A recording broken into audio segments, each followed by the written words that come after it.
नमस्कार दोस्तों, कैसे हैं आप लोग। लेकर आई हूँ आप लोगों के लिए एक कहानी का शीर्षक है समधन जी। चलिए तो कहानी को शुरू करते हैं। संजय और अनु की शादी को 5 साल हो चुके थे। एक प्यारी सी बेटी भी थी। अनु की एक छोटी बहन थी जो अब शादी के लायक हो चुकी थी। वही संजय की भी बहन के लिए रिश्ते आने लगे थे। संजय के पिताजी अपनी बेटी मोना के लिए अच्छे से अच्छे वर की तलाश कर रहे थे। मोना भी पढ़ी लिखी और समझदार लड़की थी। अनु और मोना में अच्छी दोस्ती थी। ननंद भाभी की आपस में बहुत कम ही नोकझोंक हुआ करती थी। कुछ महीनों में मोना के लिए अच्छा रिश्ता मिल ही गया। तैयारियां चालू हो गई। सभी जगह शादी की पत्रिकाएं भेजी जाने लगी। अनु और संजय ने अपनी तरफ से एक सोने का सेट मोना के लिए खरीदा था। आखिर इतना तो करना ही चाहिए भाई भाभी को, ऐसा सास ने कहा था। अनु के सास ससुर ने अनु के मम्मी पापा को एक फ़ोन किया और आने को कहा। अनु के मम्मी पापा को तो आना ही था। भाई बेटी की ननद की शादी थी, रिश्तेदारी तो निभानी ही पड़ती। शादी धूमधाम से हुई। सभी मेहमानों की आवाभगत हुई। अनु के माता पिता को घर के सदस्य मानकर कोई खास खातिरदारी नहीं की गई। अनु ने जितना हो सका उनके मान सम्मान का ध्यान रखा। शादी के बाद अनु की सास ने अनु की छोटी बहन मीनू को 501 रुपये लिफाफे में डालकर दे दिए। जाते समय उनको कुछ मिठाई और नमकीन दे दिए। अनु के पिताजी ने अनु की ननद को 5001 रुपये का शगुन किया था और अनु और जमाई जी के लिए कपड़े अलग लाए थे। सास ससुर को भी कपड़े और बहुत से तोहफे भी दिए थे।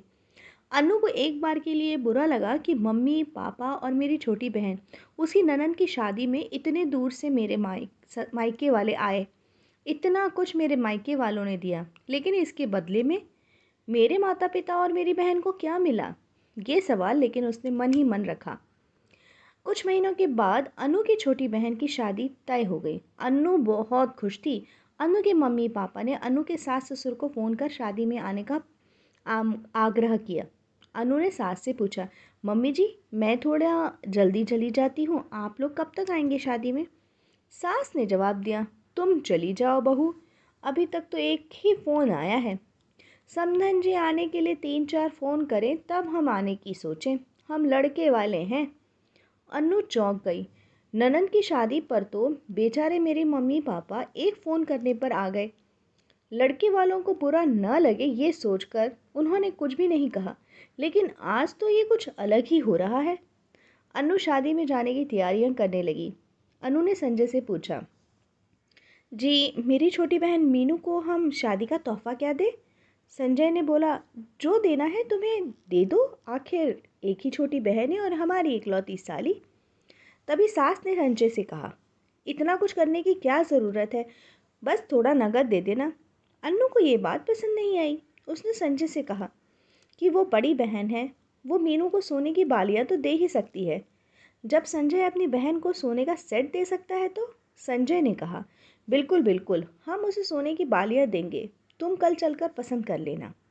शादी के लिए अनु के घर से कई बार फ़ोन किए, तब कहीं जाकर अनु की सास ससुर शादी में आने के लिए माने। आते ही उनकी खातिरदारी की गई। बहू के माँ बाप को घर वाले कहकर उनसे काम भी करवा लिया जाता था। उनको कोई खास तवज्जो भी नहीं दी जाती थी, मानो शादी में आना तो उनका फ़र्ज़ था। लेकिन दूसरी तरफ लड़के के माँ बाप पूरी खातिरदारी करवाते हैं, कमियां गिनवाते हैं, बहू को भी सुनाने से चूकते नहीं। मीनू की शादी में आए अन्नू के सास ससुर ने भी ऐसा ही किया। तोहफे के नाम पर कुछ भी नहीं, बस कह दिया, भाई बेटे ने तो सोने की बालियां दी हैं, अब हम अलग थोड़े ही हैं। वापसी के समय अनु के मम्मी पापा ने न केवल अनु और जमाई जी को बल्कि सास ससुर को भी तोहफे दिए। अनु की आंखें नम हो गई। माँ से गले लग खूब रोई। माँ, 2 शादियाँ देखी, लेकिन कितना अंतर था। दोनों में सिर्फ एक ही समानता थी कि दोनों बार लड़की वालों को ही झुकना पड़ा। मेहमान बनकर आए तो भी और मेज़बान बनकर तो भी। माँ ने कहा, तू क्यों रोती है बेटी, ये तो बरसों से चला आ रहा है, तू बस सुखी रहे, हमें और क्या चाहिए। माँ बेटी की ये बातें अनु की सास ने देखी भी और सुनी भी। बहू की ये बात पूरी तरह सच थी। जाने अनजाने उन्होंने भी वही किया जो बाकी लोग करते थे। वो ये जानती थी कि उनकी भी तो बेटी है जो अभी अभी शादी करके ससुराल गई है, उनको भी इन सब चीज़ों से गुजरना पड़ेगा।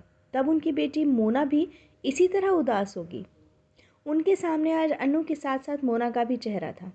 वो तुरंत अन्नू के पास गई, उसे गले से लगाया और कहा, अन्नू, हमसे गलती हुई है बेटी। ये लड़के और लड़की वालों का भेद अब नहीं होगा। मैं वादा करती हूँ, आज के बाद हम समधन जी और समधी जी को पूरा मान देंगे। तुमको अब इस तरह रोना नहीं पड़ेगा।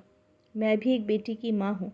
आज मैंने जाना कि कितना मुश्किल होता है एक बेटी के लिए, जब उसके सामने सब कुछ जानते हुए भी उसके माता पिता सिर्फ इसलिए मौन रहते हैं कि उनकी बेटी सुखी रहे। अनु भी अपनी दोनों माँओं को गले लग गई।